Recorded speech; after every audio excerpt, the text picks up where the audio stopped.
So, HTTP, Hypertext Transfer Protocol.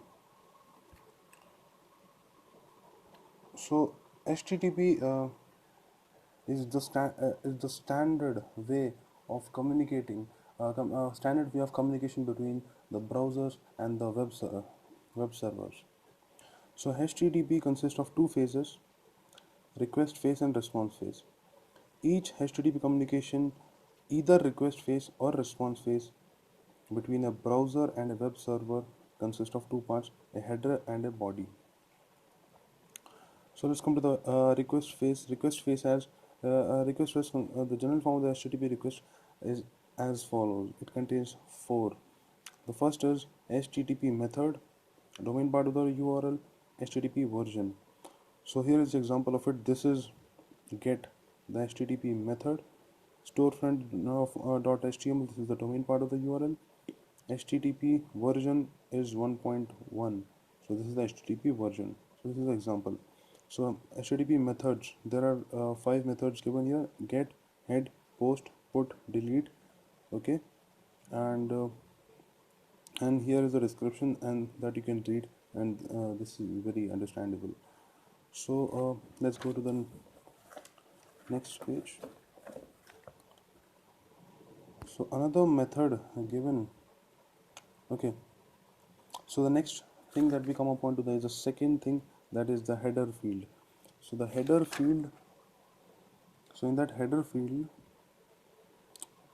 the format of the header field is the field name followed by a colon and the value of the field. So there are four categories: general, request, response, entity. So generally we are doing the request phase. So one common request field is accept field. Okay, so here is the accept field, colon, and the text. So more than one accept field can be specified in the following: browser is willing to accept documents in more than one format. Okay, so this accept is the field name, colon, and this is the value of the field which is given here. Okay, the format of the header field is field name, colon, and then the value of the field name, colon, the value of the field, and this can be of any format. That is what accept does. So this is about that. And the third point we come upon to is the blank line. So the blank line is generally, so header of the request is followed by the blank line, which is used to separate from the header of the body of the request. Which is used to separate the header from the body of the request. Okay, that is what the blank line is used for. And then comes the body of the request. So this was all about the request phase. Now we will go to the response phase. So response phase is the general form of the HTTP response phase is as follows: status line, request, response header field, blank line, and the response body. Okay, the status line includes the HTTP version.